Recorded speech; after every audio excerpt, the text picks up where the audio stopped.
Chapter 49 Jiushang Losing Soul. Although the masked man was not tied up, his body was imprisoned, and he could not move. He remained in a kneeling position and could not speak even if he wanted to. His eyes were filled with shock and fear. He had thought that assassinating Xue Fanxin tonight would be a small matter.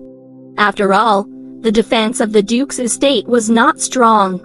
With his ability, he could easily kill the heavily injured Xue Fanxin. However, he had never expected that there was someone stronger than him in the Duke's estate. There was also the famous idiot, useless Miss Xue Fanxin, in the Duke's estate. She was actually a hidden expert.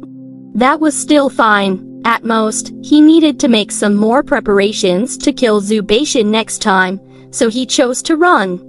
Who knew that as soon as he escaped from Duke's estate, he would be imprisoned by an extremely terrifying force? He did not even have the ability to resist. Before he could figure out what was going on, he was brought to this room and forced to kneel. It was only when the person who had imprisoned him appeared in front of him and sat there playing the guqin that he realized that this person was the Ninth Imperial Uncle. If the Ninth Imperial Uncle wanted to protect the Duke's estate and Xue Fanxin, then this matter would become thorny. Even if his master used all his strength, he could not touch Xue Fanxin. This mysterious Ninth Imperial Uncle had never been a busybody, nor did he care about the power struggles of the imperial court. Why had he suddenly interfered with the Duke's estate? This is a gift from me to you tonight. Are you satisfied? Jiushang smiled evilly. He walked over to his guqin and sat down elegantly. His fair and slender 10 fingers were placed on the strings of the guqin. He flicked them gently, causing the guqin beneath his hand to emit a beautiful sound. As Xue Fanxin listened to the guqin, she felt like was losing her soul. If not for her strong willpower, she would probably have difficulty maintaining her rationality. Why are you playing the guqin in the middle of the night? You're making noise, Xue Fanxin said angrily.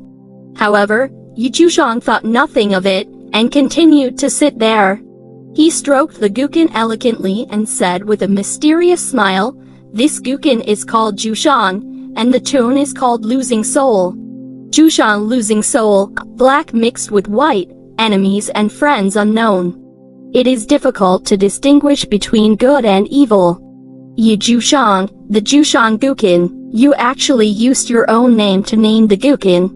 Impressive. However, I still don't understand what you're talking about. You'll get it in the future.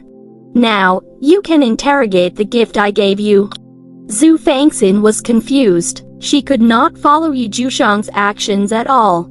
However, she understood the last sentence, so she did not waste time thinking about the things that she did not understand. She turned her attention to the masked man and removed the black cloth from his face to see his true appearance. Why do I find this person a little familiar?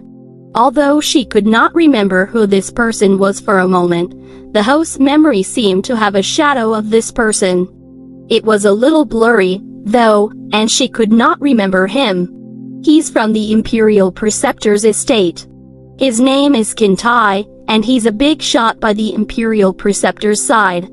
He specializes in helping the Imperial Preceptor train sacrificial soldiers, Jiushang said leisurely, looking like he knew everything.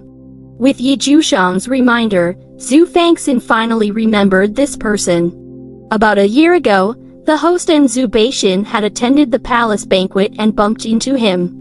At that time, they had a little conflict with him, so she had some memories of him.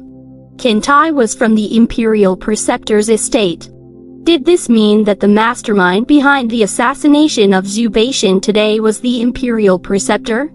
Based on her knowledge, there was no grudge between the Duke's estate and the Imperial Preceptor's estate. Why would the Imperial Preceptor be after her grandfather? This was not simple.